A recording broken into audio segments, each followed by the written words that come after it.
This week, we talked to Chris Manderino, former football player turned entrepreneur who developed a nutritional product called Life Fuel. We're going to ask about that and so much more. Let's get into it.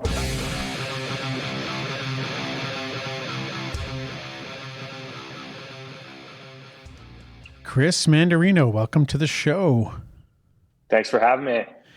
And we had to move the time of this because you're joining us from the country of Italy. Is that correct? Yeah, I'm over in Sardinia at the moment, which is a beautiful island. It's actually one of the world's blue zones due to the high concentration of centenarians. And so going through a dual citizenship process and just soaking up Italian culture. Now, the blue zones, that's kind of areas of the world where they have kind of longer lifespans and just general better health, less instances of certain diseases, of longevity, and is that kind of what those are? Yeah, exactly right. Yeah. Did they tie those to some environmental factors and the diets that were available too? Is that kind of the I thinking think there? there is, 9 or 11, I can't remember off the top of my head how many different like core principles that they're able to identify amongst these groups kind of all over the world.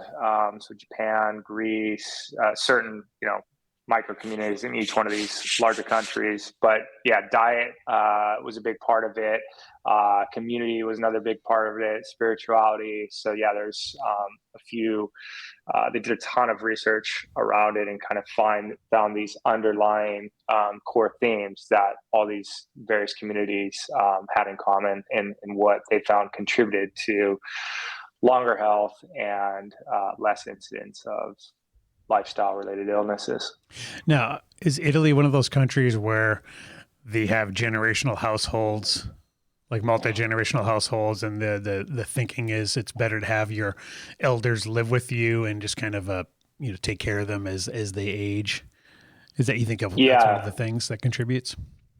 Yeah, definitely. Because that, obviously keeps the elderly young, right? They're exposed to like the younger generations, and having, that tight knit community, is definitely a key part of that. And yeah, they even, kids growing up in Italy, a lot of them will stay at home, until they're married, essentially, like sometimes 30s, 40s, whatever. So it's like definitely tightly knit around that core family structure. And, elderly are still a big part of that, right? They always joke like it's the grandma's cooking, right? She's at home and she's like still making tortellini around her little finger, just like they've done for hundreds of years. So yeah, it's still not kicked off to a nursing home in isolation, like you see so much around here, sadly. Yeah, exactly. Yeah, I'm sure that stuff does contribute greatly to your health and your longevity. I'm sure. How could it not? So I wanted to ask you about you're our first guest we've had that actually has their own Wikipedia page. So it's kind of interesting. So it says you were born in 1982, a former American football fullback. So you were. I want to ask you about where you were born in California. Is that correct? Yeah, Newport Beach, down in Southern California. Okay.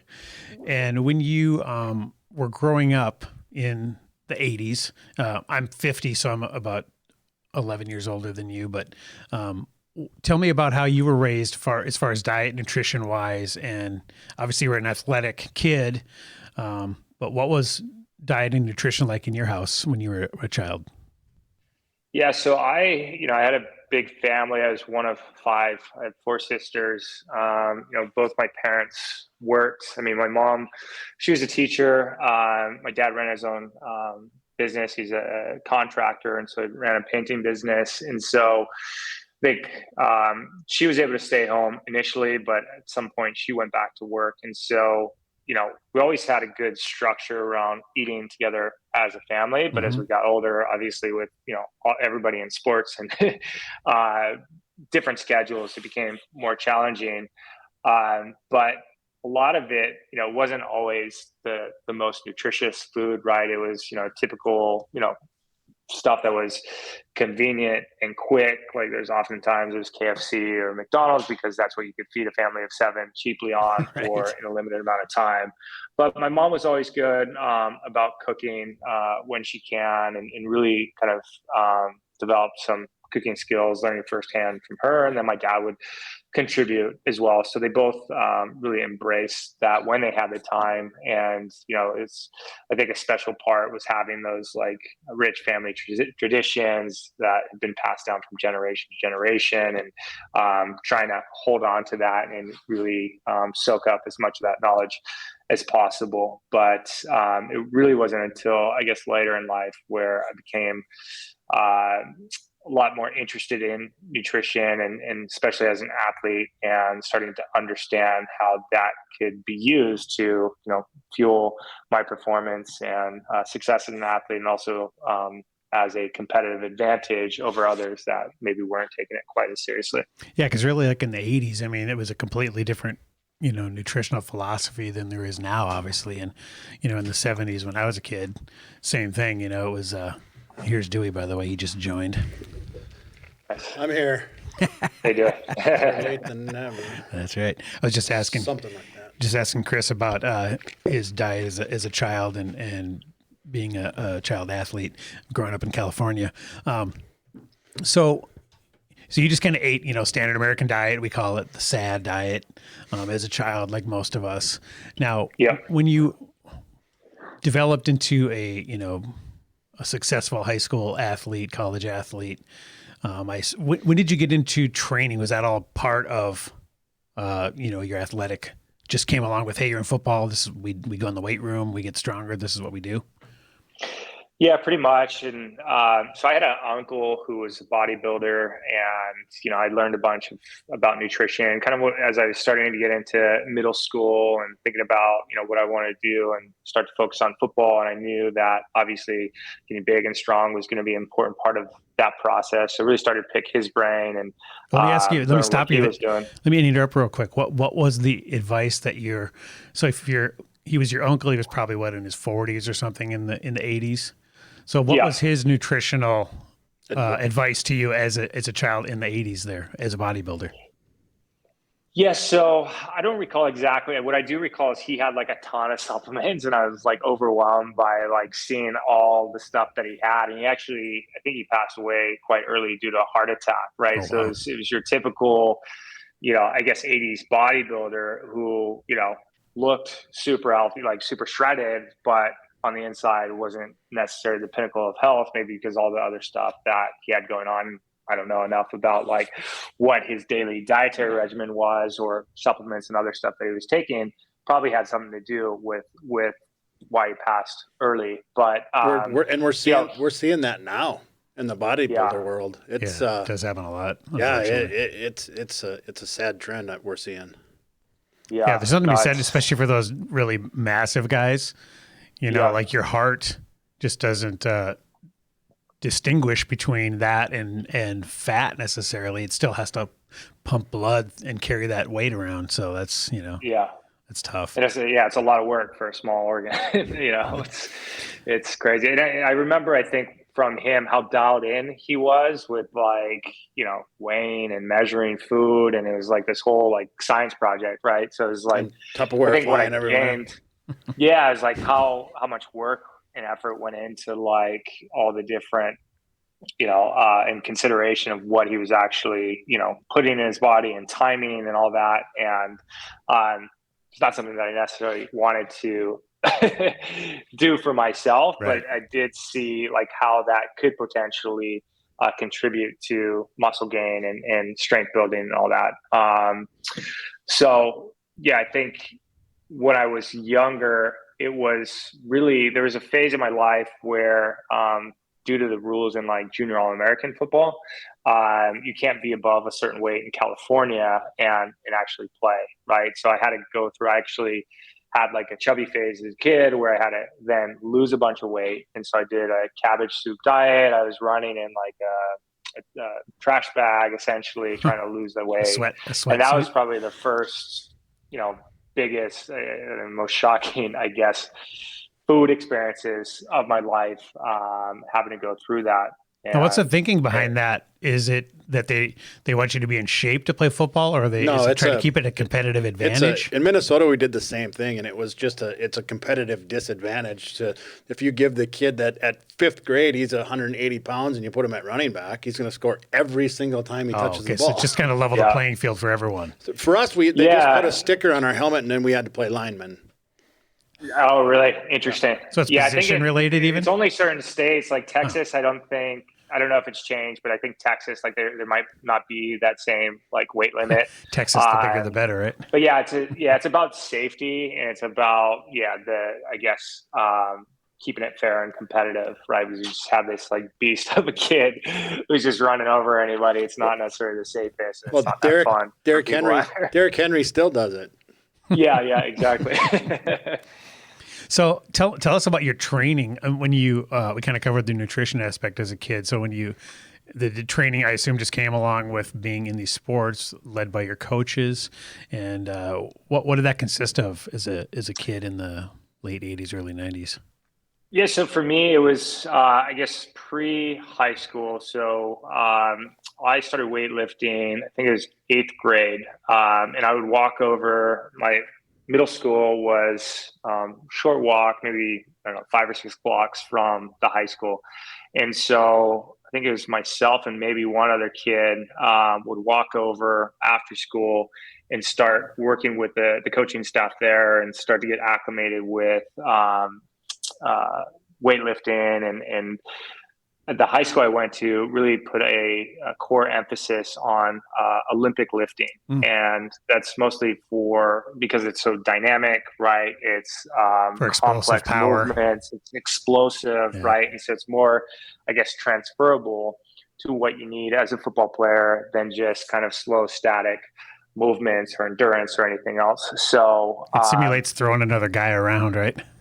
Yeah, exactly right. So the foundation was really highly technical, right? To make sure that the movements in the body, are there and you're moving safely, so that you can over time put up large loads. But we literally started with a PVC pipe, and it was just going through like snatch and clean and jerks, and working on the more form, complex movements, getting the form down first.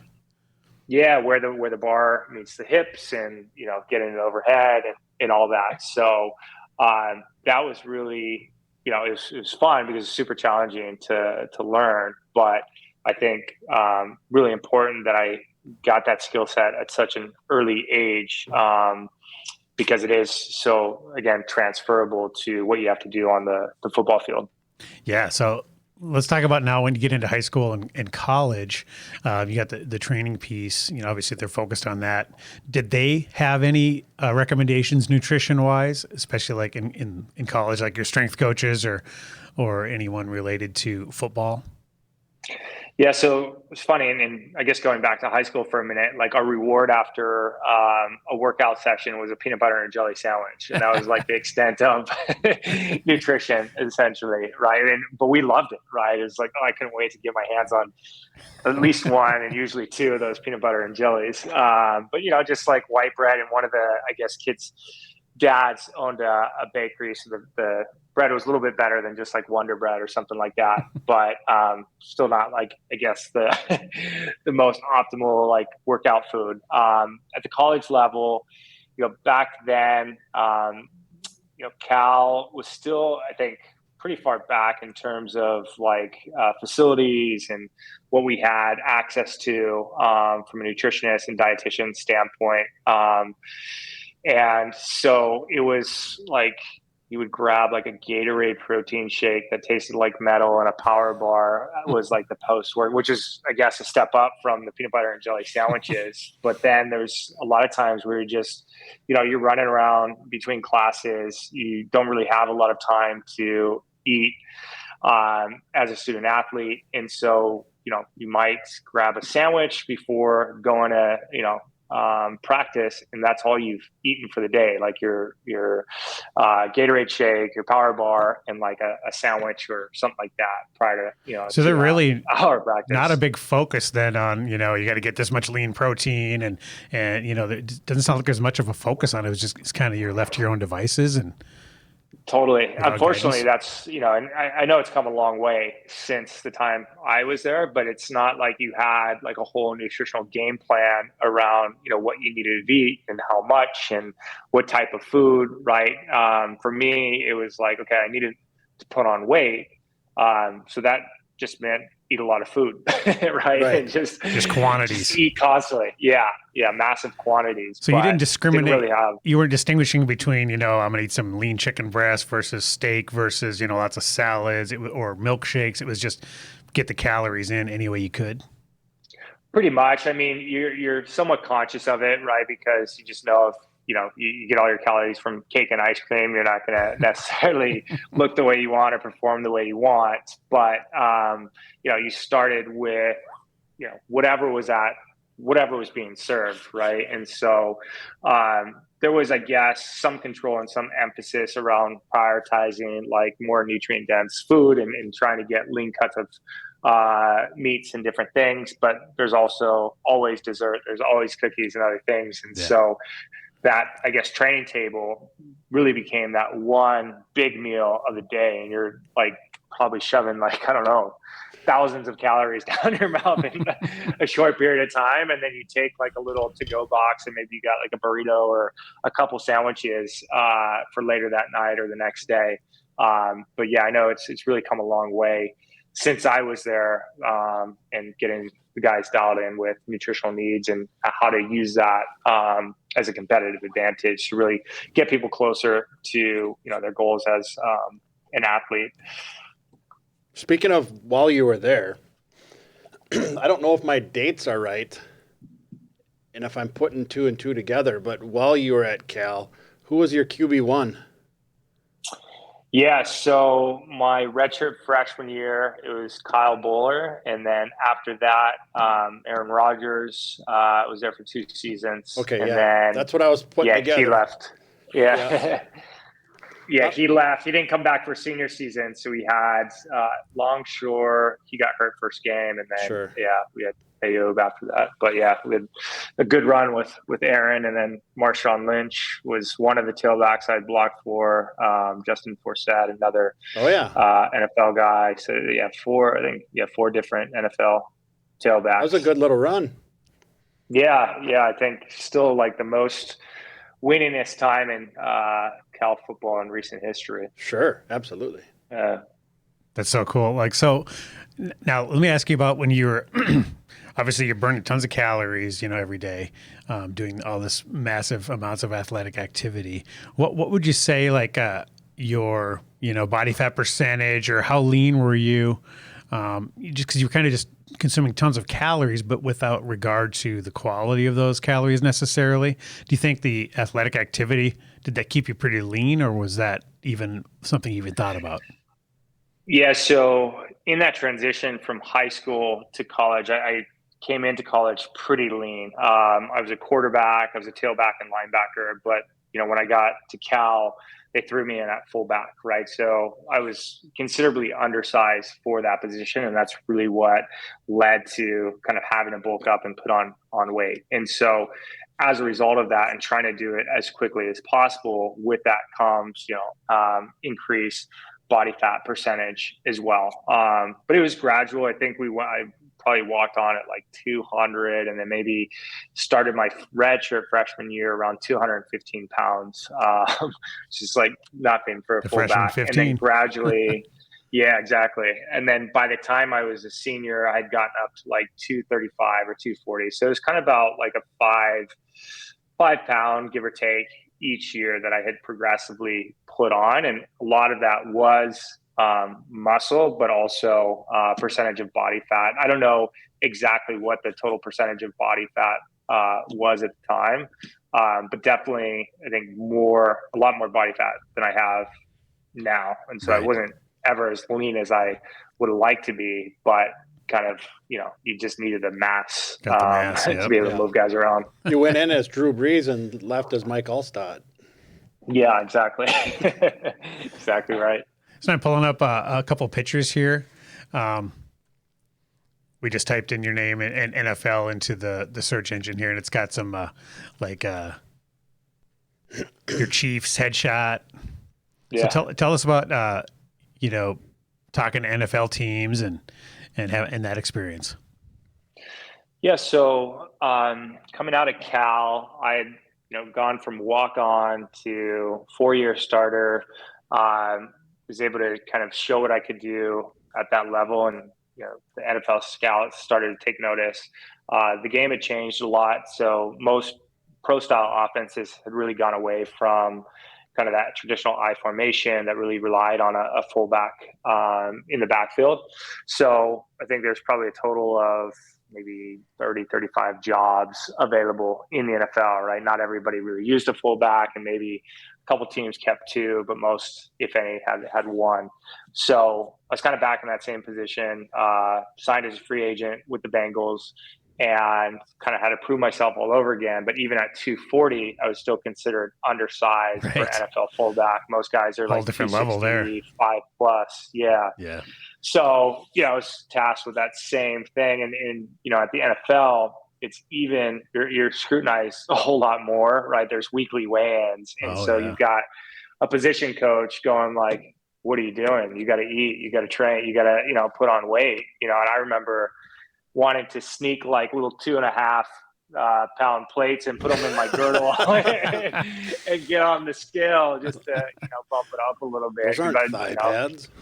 So tough. I would eat so much, but it just like really, really challenging to really put and keep weight on. Yeah, it's funny because, in the NFL, I mean, we're talking millions of dollars are at stake here. So it's not, the game changes, the stakes completely change. So, the pressure had to have been immense. And the interesting thing is I have your headshot, your Bengals headshot next to your live shot, and your face is definitely way fuller. Shrunk down. You did the Tom Brady transformation. Yeah, you look way leaner now, and you could tell you were definitely packing on the LBs there. It's, it was probably not where your body wanted to rest naturally. No, and and that was, I think, part of, later my personal transformation and journey with food and nutrition is, the heavier I got, even though I was, competing at the highest level of sport,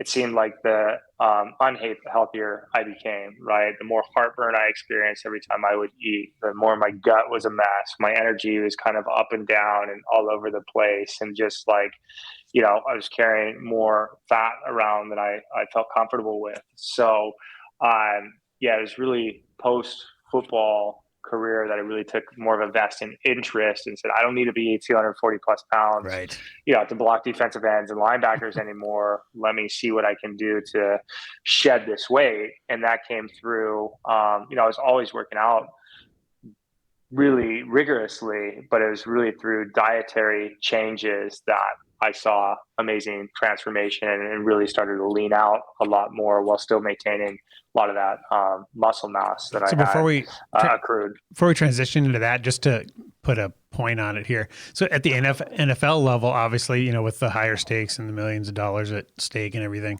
was there more of an emphasis on nutrition? Did they give you any guidance there more than the college level? At that time there was like a nutritionist that you could seek out, and you can kind of like book a consultation with her, and she would kind of dial in a meal plan or something for you. Do you remember what it consisted of?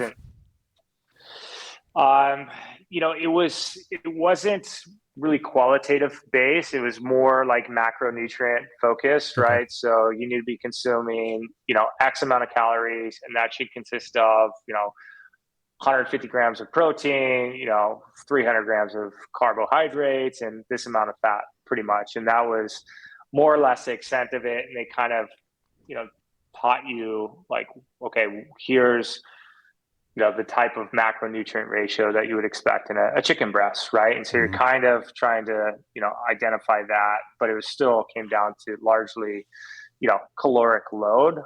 You're just trying to put maybe cleaner fuel sources, cleaner protein sources on your plate and minimize some of those empty calories. So there's definitely a ratchet up from what I got collegiately, but still, I think far away from what you'd see now in an NFL locker room and what exists to the level of yeah, because we're talking early guidance. 2000s here, so this is coming up on 15 or so years ago, right? Did they during different types of the season, did they circle back around and adjust those macros based on workload and volume? Not really. I mean, you're kind of left to your own devices to a large degree, right? There wasn't somebody who was like consistently checking up on you, right? The things that they were, I guess, more so measuring from a performance standpoint is, you had your strength coach and your strength team, right? And seeing how you're increasing loads and those key exercises, clean and jerk, bench press, squats, those types of things, 40 time, right? So that's what was being measured, and how you got there, like the nutritional part wasn't quite as emphasized as much as I think it could have been. Sure. And not to call you out or have you indict anyone, but was there? I don't even know in the NFL. Do they test for the roids and stuff? Is that? Yeah, they definitely completely banned and they test, or depends on. Yeah, it depends on what time of the season. Like when you're in training camp, call it like the 5 a.m. wake up call. Somebody will come on. It's, random, but, pretty much I think most guys will go through it at some point in training camp where they're waking you up in the middle of the night. You got to go, pee in a cup. They're basically staring at you while you do it. And and that happens. There's like testing windows throughout the season. Like, even the test could come at any point, so you don't want to risk it and get. Yeah, exactly. Yeah, exactly. Wow, crazy. Yeah. Okay, so let's talk about. So then you ended up in Italy. Was that through football as well? Did you play for a European squad after the NFL? So post NFL, I went after I went Bengals for 2 seasons, signed with the Chiefs, ended up getting released, and then kind of bounced around. Didn't land anywhere that season, and then had lost some weight as a result, and was kind of thinking about what the next move would be.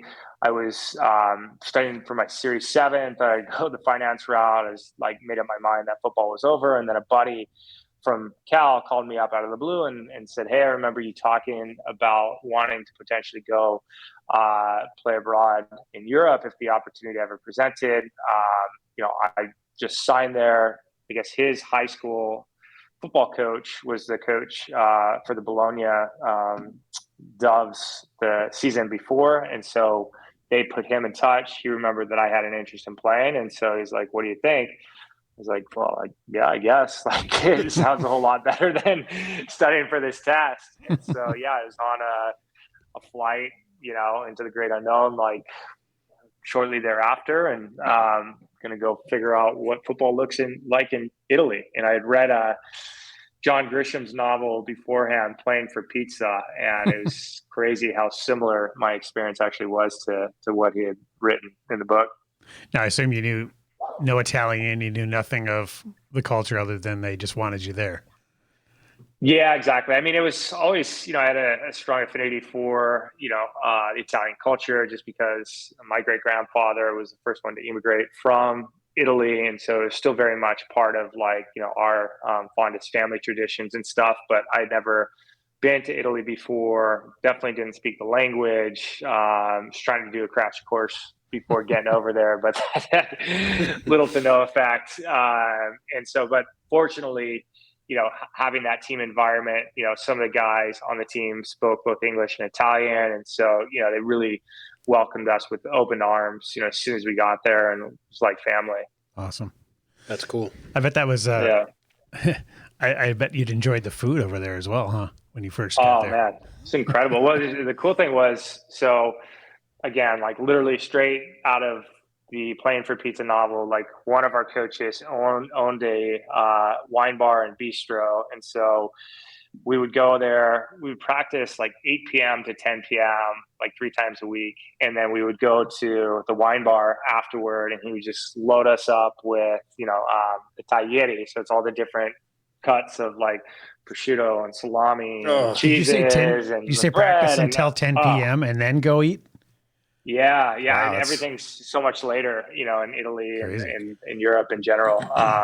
So yeah, and then like amazing wines, and yeah, it was definitely good eating over there. And I think during that time, it's really when I was really tuned into the stark contrasts that existed between like Italian culture, the way that they lived and ate, versus what I'd grown accustomed to in the U.S. I always kind of you hear about Italian food, but like once you're really living there, experiencing it and seeing, you know, beyond the food, just like how important that is to the daily lifestyle, that Yeah. really opened my eyes to like the value of food and nutrition. Right. So let's talk about your transition then. You went, from really fueling this athletic activity and trying to put on as much mass as possible to, being done with football. You're not playing anymore, right? You're completely done now. No. So Yeah. how did you kind of discover that you wanted to transition away from the diet you had previously and discovered what you're doing now, and tell us some more about that. Yeah, so a big part of it was twofold. So one was just like personal happiness with like being, that big, and also the impact that, carrying that much weight had on my bones and my body and how I felt. And playing abroad in Italy, I was kind of back in high school in many ways where I was playing on both sides of the ball again. So there's no way that I could have done that at 240 plus pounds and performed at the level that I wanted to. So, we were doing everything. I was playing tailback, linebacker, special teams. You're never coming off the field. Right. So they definitely got their money's worth out of us, and they weren't paying a whole lot either. But the food was good. So You really had to work on your cardio then, so you weren't gassed. yeah. Oh yeah. Yeah, exactly. So, I think it was that time living abroad in Italy, and then shortly thereafter, I started working professionally in nutrition. I made the full transition away from football into the business world in 2008, and everything I had done outside of football was really finance focused and some real estate stuff, and thought that would ultimately be the direction that I'd go career wise when football was done.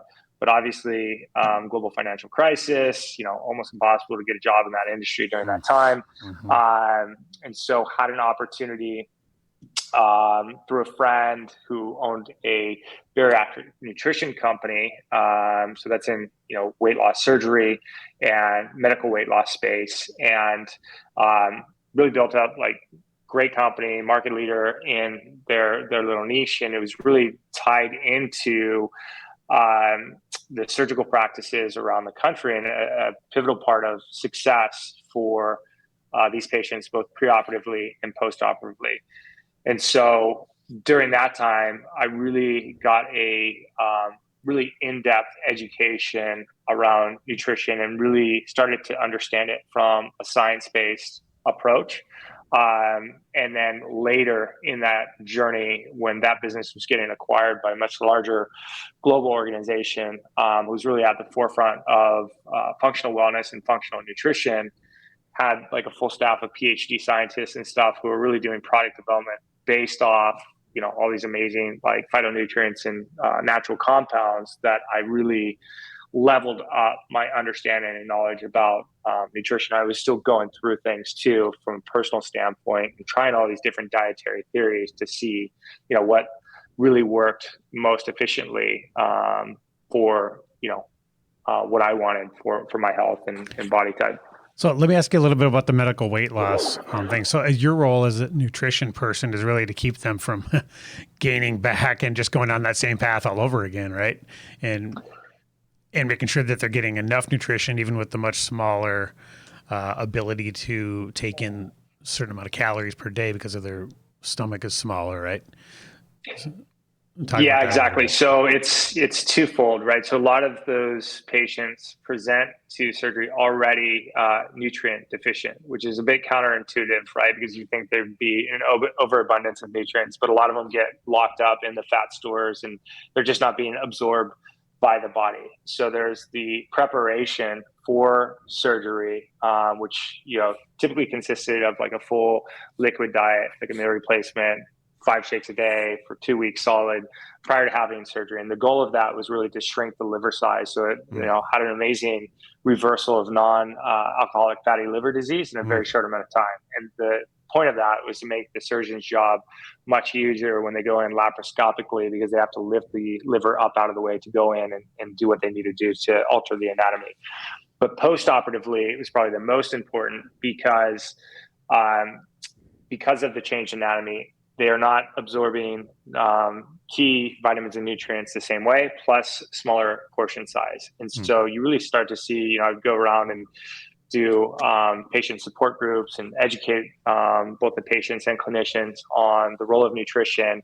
And you would see firsthand, like those that were taking their nutrition seriously, looked healthy, looked great, versus those that didn't. Even though they had lost weight, they looked more sickly, hairs falling out, right? Because their body wasn't getting the nutrition they needed to be fully healthy. And so that was really interesting, because I saw how critical like nutrition was to overall health.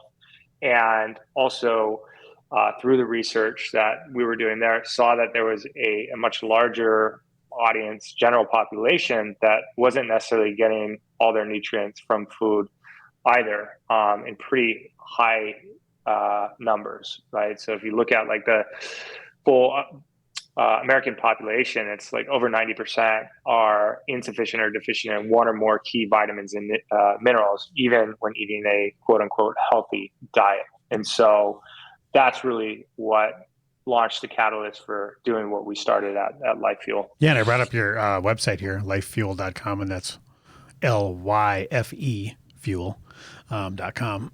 So tell us about that product, what your goals are with it, how you came to arrive at this formulation, and really what it is. Is it kind of a supplement, like a protein shake type product, or what's the? Yeah, it's more food than the majority of food that you'll find on the supermarket shelves. Technically, it is a supplement, but we start with real whole foods. And the idea behind it was two-part. So when I was working with that bariatric nutrition company, I saw how many different products somebody would have to take just to kind of get this baseline level of foundational nutrition. And I was hearing firsthand from patients how confusing, frustrating, and expensive that was. And so as a sales team, like, we were really kind of pushing on upper management to try to have a more inclusive solution.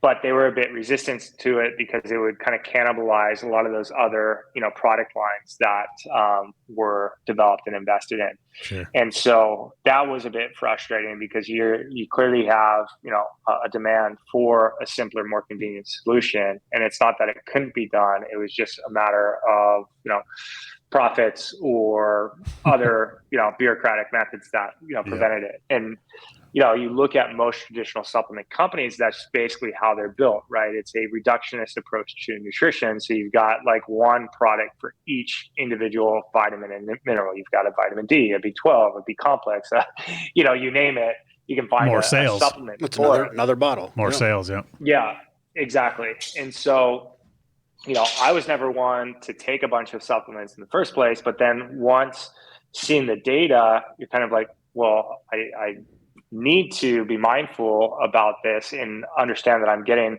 what my body actually needs. And having done like individual blood work, you can see like, I needed more vitamin D, and magnesium was a bit low. And so like the science is there to support the other reason to do it.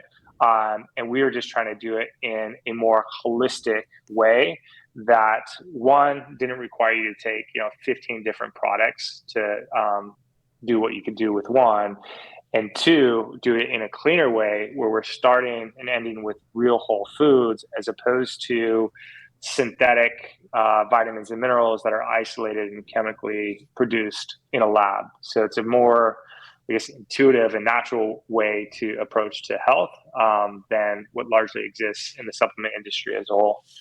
I have the all-in-one essentials shake up. Is that kind of your main flagship product there?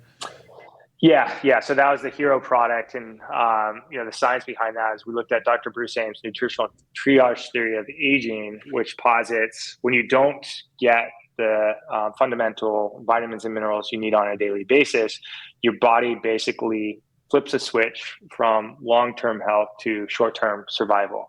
And so we really drilled down into seeing what those nutrients were and how we could, elevate those amounts of nutrients and still give you kind of baseline levels of everything else that we all need as humans to look, feel, and perform our best, right? So you can't have just one of these things in isolation. It can't be just micronutrients or just phytonutrients. You need protein, you need the micronutrients. And so the idea was to create a real whole food plant-based meal that gave you, a fundamental level of all these things, but also filled the most common nutrient gaps in the diet.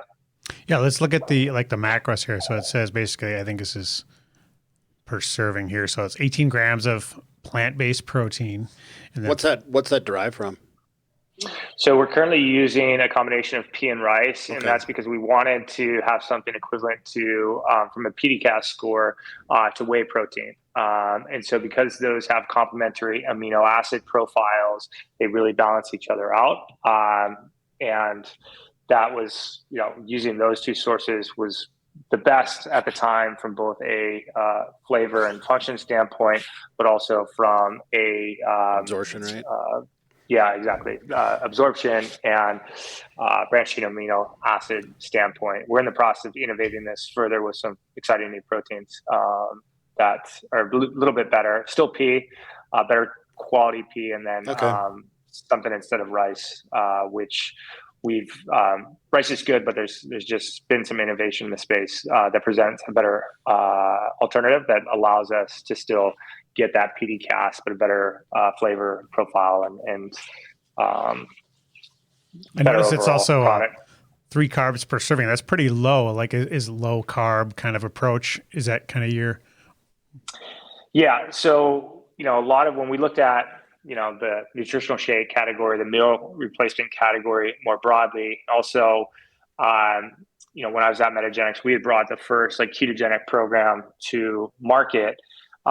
There was a lot of interesting science around that low carb approach, and especially around kickstarting weight loss and stuff. Yeah. So we figured, with the product itself, let's intentionally keep it lower carb, because if you wanted more carbs, you're better off throwing a banana or some, frozen berries or something in it and ramping up those carbs to how you want fit, but you can't take the carbs out after they're already in there.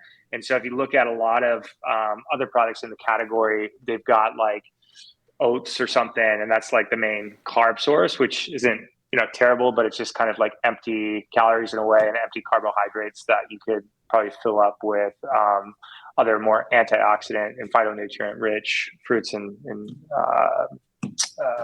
superfoods if you wanted an additional boost of carbohydrates, let's say. That's the one thing, the low carbs is that one thing that jumped out at me right away. I didn't figure it was intentional, but I did notice it right away and say, what a huge benefit, because I want to add bananas or I want fresh blueberries. Exactly. Yeah. Yeah, and if you do that with something else, you're looking at you're 50, over your 60, carbs. 75 carbs. And it's we can't look at another carb the rest of the day. Right. I like that. So it doesn't, I guess I'm not seeing the nutritional label. What's the, just speaking as far as the macros, in case we got the protein and the carbs, what's the fat? I'm guessing there isn't any. Yeah, the fat's pretty low. I think it's 1 gram, 1 gram of total fat. Yeah. Okay. So really emphasis on the protein then. That's really what we're pushing. And then in addition to all the micronutrients.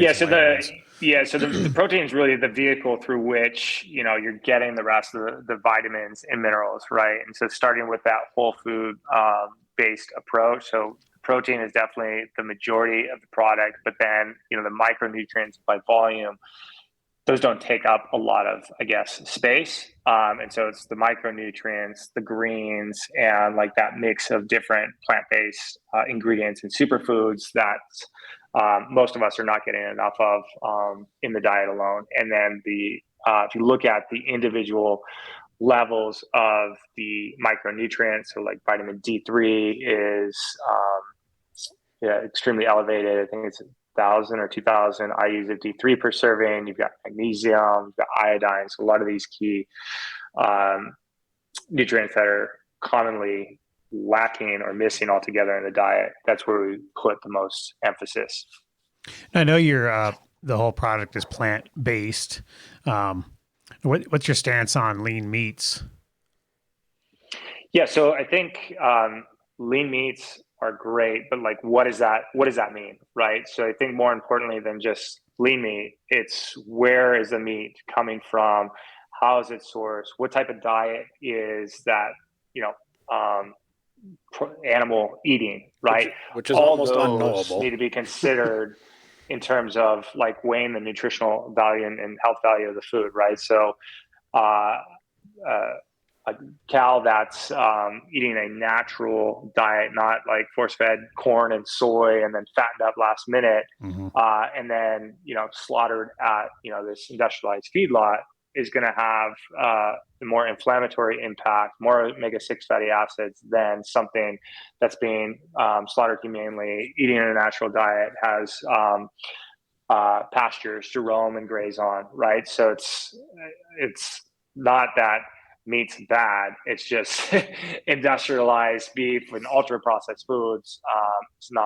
It's not the best thing that you could put in your Not body. optimal, yeah. So. I was just wondering your stance on that, as far as whether it was a hyper anti-meat stance, or if you kind of look at this as a supplement. For us, it's a lot better than, let's say, a whey protein, right? Which is something that I always use as an athlete. And really, if you get into like how whey protein is made and the environmental impact and really like the contradictory health impacts that are associated with dairy and whey, that's where the science really supports like plant-based solution, like what we've developed and what we're committed to at Life Fuel. Plus, you're getting a lot of those trace vitamins and minerals and phytonutrients from those plant-based fuel sources that you're not going to get from a dairy-based product.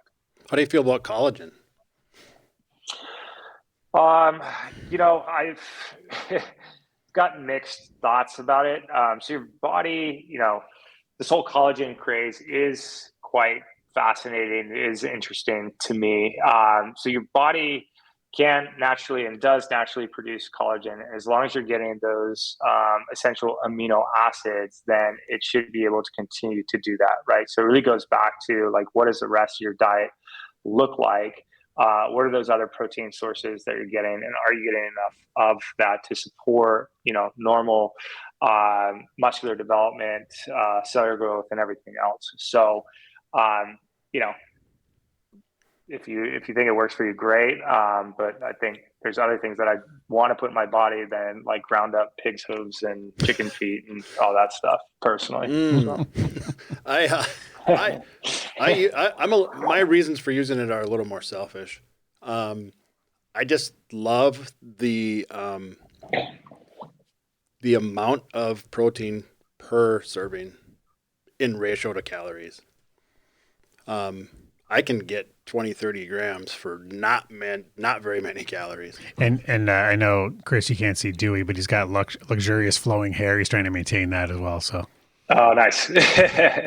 Yeah. Again, I think it goes back to your goals, right? So like, are we talking about like training for performance or bodybuilding or something? Or are we talking about just like general nutrition, right? If it's general nutrition, which is really kind of like more of our sweet spot, I think, than like high performance sports nutrition. Not that you can't benefit from what we're doing at the Fuel, but like our essential shake, which was the subject matter, was really about that daily wellness, right? So protein is only one part of that.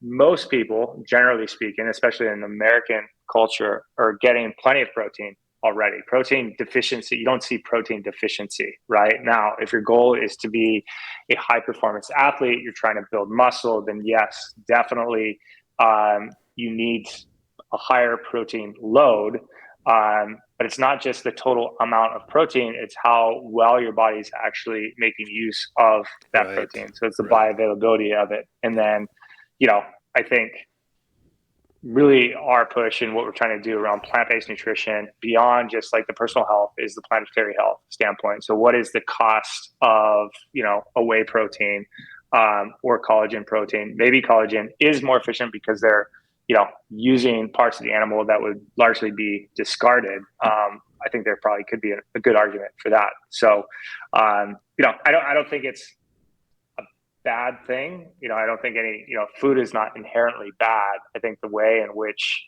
it's become to like our processing methods and what we consider food to be needs to be rethought about. So I agree with that. I think even the most staunch like carnivores are really pushing towards the sustainable ranching model. If that's ever, that's the direction we're headed, hopefully. Sorry, didn't mean to interrupt you there, Dewey. No, that's fine. In full disclosure, I do a lot of CrossFit, so I feel for that. So those requirements are a little different, which leads me to the perfect segue. Do you guys plan on anything sports centered or sports specific for the performance athlete? Yeah, so me too. When I was done playing football, I maintained a lot of that Olympic lifting, did CrossFit for years and years and years, up until recently. That was my primary methodology of training. That's why we developed our post-workout recovery shake. So product was more geared towards that high performance athlete, somebody who's more active on a daily basis, who wants to build and maintain lean muscle and do that at a high level day in and day out, right? So going back to that, I guess, argument, you could have a whey protein shake, but you're not getting any of those antioxidant benefits that really play an important role in the recovery process. And a lot of these micronutrients like magnesium, zinc, B vitamins that athletes tend to be a bit more depleted in, that are super important that you stay on top of, because you don't want to put yourself at a higher risk of injury. Because as you know, with somebody who trains frequently, the moment you get injured, it's like throwing yourself back 3 months, right? And so being mindful about like the recovery process is super important. I just pulled up the macros so on that. That's something we've done with the recovery shake. I just pulled up the macros on that. So it's higher in protein. Yep. Slightly higher in carbs, but still pretty low, only 5. Yep. And calories are still pretty low too. 25 grams of protein. And then it's got the 4.5 grams branched chain amino acids, and then the various micronutrients as well. Yep. Cool. D3, that's important. Yeah, exactly. That's a good ad. Mm-hmm. Awesome. I like that. I'll try that one. Okay, so, Chris, it's I was going to ask you. You said you've done CrossFit. So what is a normal, your workout routine look like at your age now? Which 39? Is that how old you are now? 39. Baby master. Yeah. So it's definitely evolved quite a bit. Like I was doing pretty intense CrossFit workouts. I actually got my L1 certification, and I loved it because it was more of a sport for me, and it was a great transition post football to continue to compete to some regard. I think up until recent, like my hip is, I think, extremely arthritic or something. I just had it x-rayed. And so that's been giving me a lot of challenges lately and really limiting some movement. So I'm trying to kind of rethink, trying to integrate more mobility stuff to see if I can work through that. But like the super intense, heavy load CrossFit stuff really seems to be a bit more detrimental to that now, and shoulder as well, because I've got limited range of motion due to shoulder surgery on that. So it's just like, obviously those 20 plus years of playing football are now really starting to manifest. But to me, it's important to, as I had to change my mindset because, in it's not CrossFit. I think CrossFit's amazing. But it was me personally that needed to kind of make a psychological shift to say, okay, I don't need to go in and deadlift 400 or 500 pounds every time I go in and do that type of workout, right? Or I don't need to be doing like super heavy 300-pound clean and jerks anymore. Like, what is the benefit to doing that versus like how how beat up I am What's the afterwards? the true intended stimulus? Yeah, no, I agree with you completely. I have my L1 as well, and I don't. It used to be a master's thing where we start getting older. I'm 48, and I used to go in full all gas, no brake, would never let up, and I was every morning I'd get up and just go, ugh, I felt like I got hit by a truck.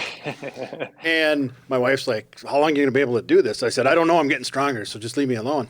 But then I ended up, and then I had kind of I evolved, I guess, the last probably 24 months, maybe 36. And evolved from, I do a lot more zone 2 training now. I'm not real gung-ho on the heavy Oli lifts. And I still compete, but I reserve a lot of the kipping movements for competition. I don't if the Metcon for the day is 40 pull-ups, I'll do 25 strict. And I won't kip. And then I'll practice kipping occasionally, but I won't redline while I'm kipping. So some of that stuff has really tempered the injuries. So let me ask you about that, Chris. Was that hard to let go of that massive competitive spirit and instinct, after being in football for so long, and to just say, okay, how does this benefit my body now at my age? You have to scratch. Is that tough to separate from that? Yeah, I don't think you ever entirely let go of it, right? It's always, in you, and it's just a matter of like finding, I guess, the outlets and channels through which you can fuel that competitive spirit in you. And it doesn't always necessarily have to come through athletics, but certainly, that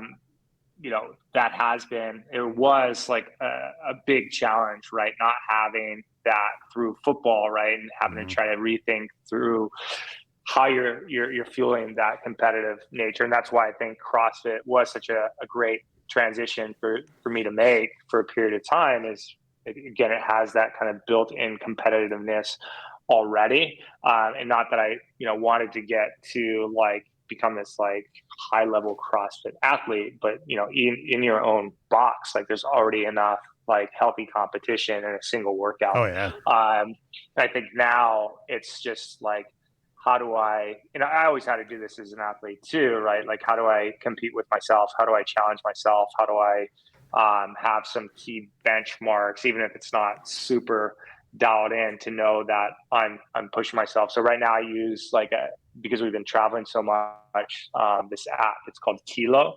So it's a lot of CrossFit style movements. It structures it where you've got like a stretch and then some sort of strength portion and then a Metcon and then a wind down. What was the name of that app? I missed that. Kilo, Keelo. Oh, okay. And it's kind of neat because you can change like what equipment you have access to and kind of, filter out like certain things that you might want to avoid based off, impairments or anything. Sure. But with that, it tells you, like, at least for the Metcon stuff, like what the target is, and you can see like a leaderboard and everything. And so like that type of stuff is still nice because it kind of pushes you through the workout instead of just going through the motions. You do have like some sort of benchmark that you're trying to achieve in that period of time. Yeah.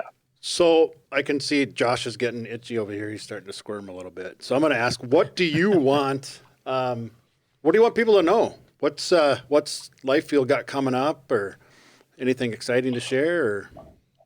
Yeah, so we're in the midst of a pretty significant brand refresh.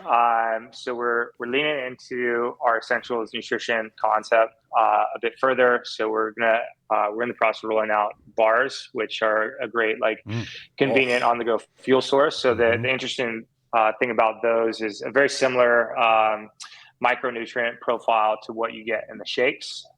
So really great way to still get those essential nutrients, and it's a high fiber bar. So nice. That's another thing that most people don't get nearly enough of. So It's a nice amount of fiber. It's about 12 to 13 grams of protein per bar, and there's a focused superfood in each one. So we're launching with 2 flavors. One is a ginger lemon tart. The other one is a fudgy maca brownie. And so the fudgy maca brownie has got maca and cacao. The ginger lemon has ginger lemon and turmeric. So those are. That sounds really good. Yeah. We spent a long time trying to develop those and excited to get those launched here in the coming months. We also have got a line of kind of adaptogen boots, which are more of a whole food based approach to nootropics. So they've got a combination of wild mushrooms and botanical herbs that can help kind of elevate performance in or mitigate some kind of health challenges in a few key categories. So like focus and concentration, vitality and energy, mood and stress. So we've got one for each one of those kind of buckets. But cool. Other than that, we'll continue to push into again, our approach is around a holistic approach to wellness. And so that starts with like our transformation program, which helps people kind of be more mindful around how they're fueling your body, and also helps us, level up their education when it comes to nutrition and where our food comes from and the impact that has both on personal health, but also our collective planetary responsibility. I have that pulled up on the screen here as well. We're showing that to people. Nice. Awesome. Well, it seems like, even after playing football for decades, you escaped any of the mental damage. You seem super articulate, smart, really on the ball. So I'm sure that diet and, your awareness has a lot to do with that as well. Yeah. And it's something, I think we're all cognizant of, as former athletes. I've had some former teammates going through that now. And it's CTE really is real. Yeah, it's scary. It's crazy. And I don't know, I think you have to be conscious about it because it's, it doesn't always manifest in the same way. So I think, and there's a lot of good science around this too, right? Like omegas and DHA and how that helps with brain health, and choline and all that, like those brain nutrients. So I've been, pragmatic about trying to get that through diet and just, aware that, this is a real concern if you don't, take it. And oftentimes there's nothing you can do, but I think the dietary and lifestyle components are a huge part of mitigating some of the damage that we've done as football players. Yeah, you got to give yourself the best chance. I can tell you, avoiding it. Yeah, exactly. I can tell you too from experience. I'm a nutritional coach, as full-time podcaster, but part-time. Just kidding. But I loved hearing what I heard today, and I love what you guys are doing. And we in this space, we got a lot of work to do. A lot of people that need our help. Yeah, absolutely. Yeah, the market is huge for people that need nutritional advice, right? I'm sure you've seen that. Well, I think it's great what you guys are doing. And I think this collective effort around this and educating, and as long as somebody has desire to,